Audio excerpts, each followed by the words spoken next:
Ya pemirsa, untuk mengantisipasi penyebaran wabah penyakit mulut dan kuku, pemerintah daerah Kabupaten Bandung Barat menutup distribusi hewan ternak yang datang dari daerah wabah PMK. Sementara pasar hewan di Banjarnegara, Jawa Tengah ditutup selama 14 hari pasca temuan ratusan sapi terdampak penyakit mulut dan kuku.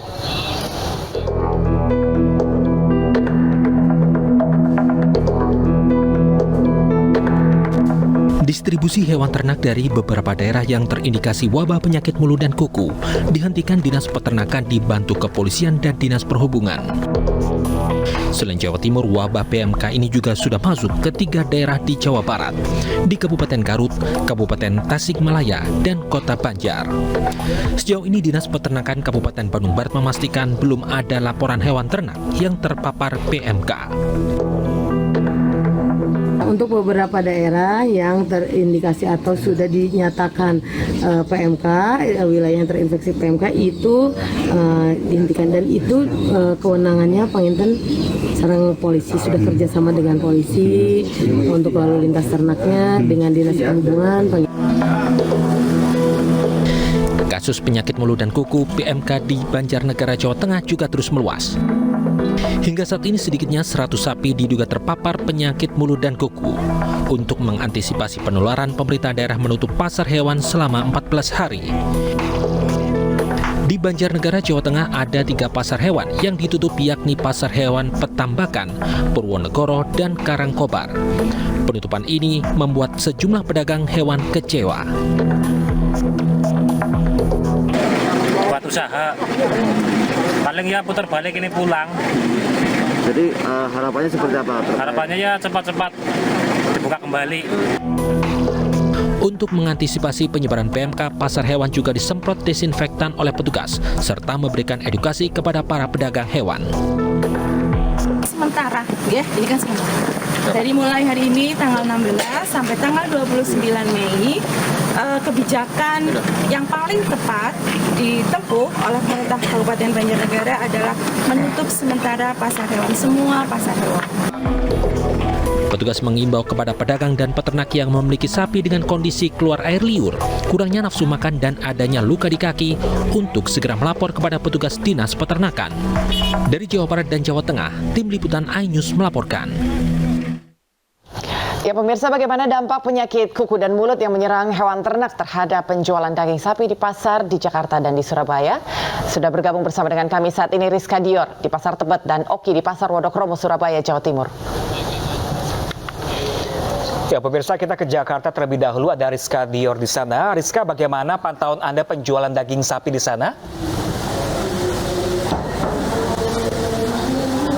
Ya, selamat siang Pram, Anggi, dan juga pemirsa. Dari pemantauan kami hingga siang hari ini memang kami melihat ini lapak-lapak penjual daging-dagingan baik sapi hingga ayam hingga siang hari ini masih dibuka.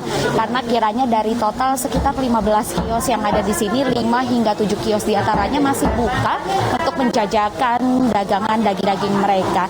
Nah, jika tadi kami juga sempat berbincang kepada beberapa pedagang yang ada di sini, Pram, Arlisa, dan juga pemirsa, ini memang sempat dikatakan bahwa jika sebelumnya harga daging sapi sendiri dibanderol di kisaran harga Rp180.000, ini pasca lebaran harga tersebut sudah turun drastis di angka Rp140 hingga Rp150.000 per kilogramnya.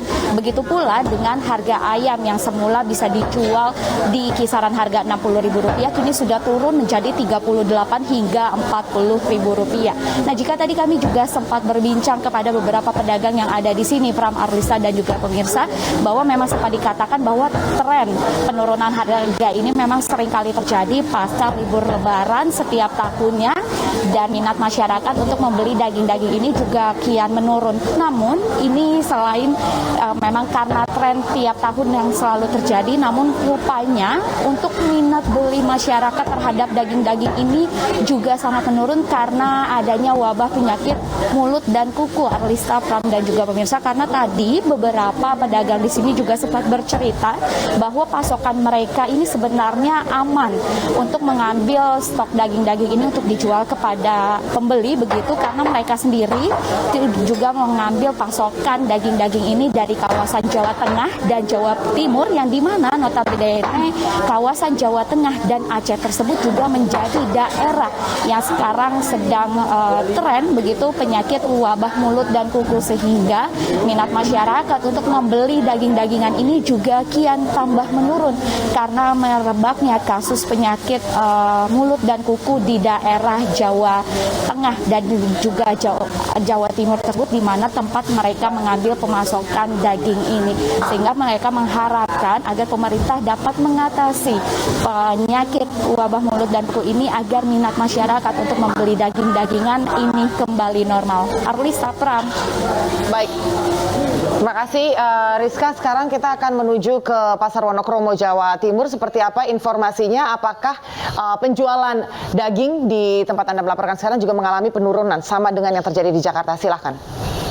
Selamat siang Anggi, Pram, dan juga pemirsa. Berbeda dengan seperti yang dilaporkan Rizka di Jakarta, harga daging sapi sampai dengan hari ini masih terpantau sama seperti sebelum hari raya Lebaran tiba. Jika sebelumnya harga daging sapi berkisar antara 100 hingga 110 ribu rupiah per kilogramnya sesuai dengan kualitas masing-masing daging, namun kini di pasar, terutama di Pasar Wonokromo Kota Surabaya, harga daging sapi masih berkisar antara 120 hingga 130 ribu rupiah per kilogram. Namun terkait dengan adanya penyakit mulut dan kuku yang memang merebak di daerah wilayah Jawa Timur di beberapa kota, seperti contohnya adalah daerah tetangga Kota Surabaya, seperti paling banyak ada di Kabupaten Sidoarjo, Kabupaten Gresik, Kabupaten Mojokerto, hingga Kabupaten Lamongan, yang membuat pemerintah Kota Surabaya untuk sementara waktu menutup pintu masuk bagi hewan-hewan ternak dari wilayah 4 kota tersebut untuk masuk ke Kota Surabaya, mengakibatkan stok pasokan daging segar yang ada di pasar-pasar Kota Surabaya ini mulai menipis. Meski demikian, minat beli masyarakat masih terpantau normal karena memang edukasi yang diberikan kepada masyarakat bahwasannya meskipun daging-daging tersebut terinfeksi oleh wabah PMK, namun selama masyarakat bisa memasaknya hingga matang dan baik, maka daging tersebut aman untuk dikonsumsi. Anggi dan Pram, saya kembalikan ke Anda di studio. Baik, terima kasih banyak Oki Arisandi langsung dari Pasar Wonokromo, Surabaya, Jawa Timur. Sebelumnya tadi sudah ada di Pasar Tebet, Jakarta, rekan Rizka Dior. Terima kasih dan selamat bertugas kembali rekan-rekan. Ya, pemirsa, Menteri Perdagangan bekerja sama dengan BUMN untuk memastikan pasokan harga minyak goreng curah stabil. Pemantauan akan dilakukan lewat aplikasi Warung Pintar yang sudah tersebar di Pulau Sumatera dan di Pulau Jawa.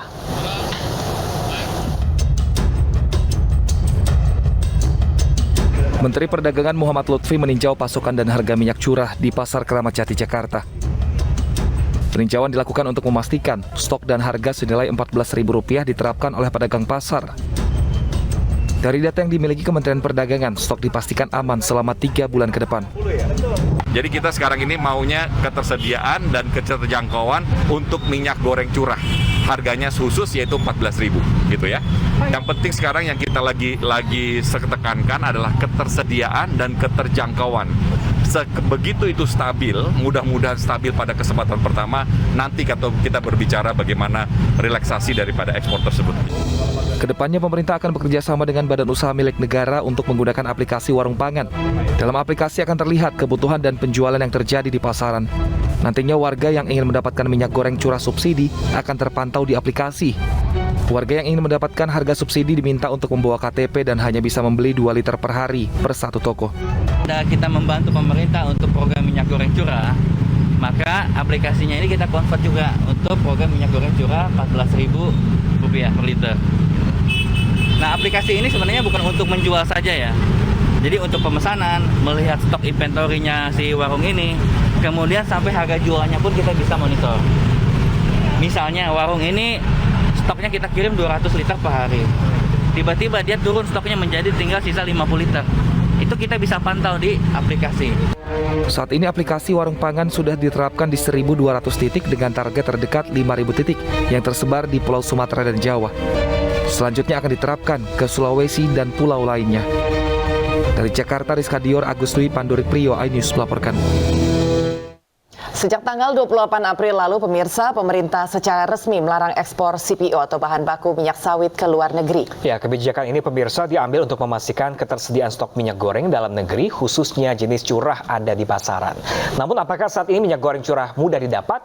Berikut penelusuran reporter kami Ayu Pratiwi dan juru kamera Purwadi di beberapa pasar modern. Beberapa waktu yang lalu pemerintah resmi melarang ekspor bahan baku minyak goreng curah atau CPO dengan harapan agar ketersediaan minyak goreng curah kembali meningkat. Lalu bagaimana ketersediaan minyak goreng curah di pasar modern? Mari kita lihat ketersediaan minyak goreng curah di pasar modern BSD Tangerang.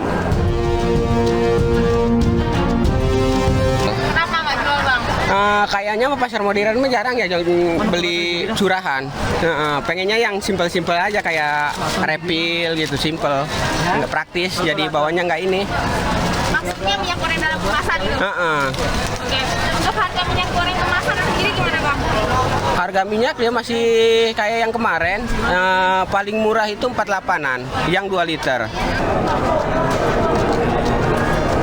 Hasil temuan kami di pasar modern BSD Tangerang, tidak adanya ketersediaan minyak goreng curah.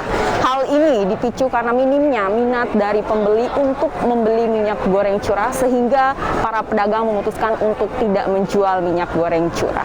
Selain itu, bagaimanakah ketersediaan minyak goreng curah di tempat lainnya?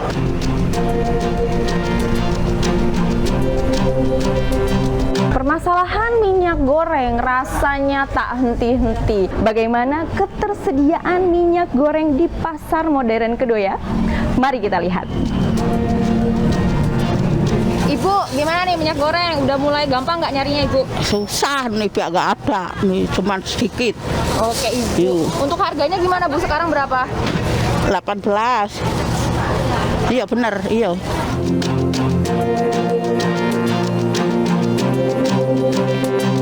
Pemirsa, hasil temuan kami di pasar modern Kedoya sudah tersedia minyak goreng curah, namun masih dalam rentan harga 17 hingga 18.000 per kilogramnya. Meski demikian, para pedagang masih mengeluhkan harga minyak goreng dari agen serta stok minyak goreng yang masih sulit untuk didapatkan. Ya, pemirsa, terpergok akan mencuri motor, warga langsung membekuk pencuri dan dimasukkan ke selokan perumahan. Jangan kemana-mana pemirsa, informasi akan kami sampaikan usai jeda. Tetap bersama kami.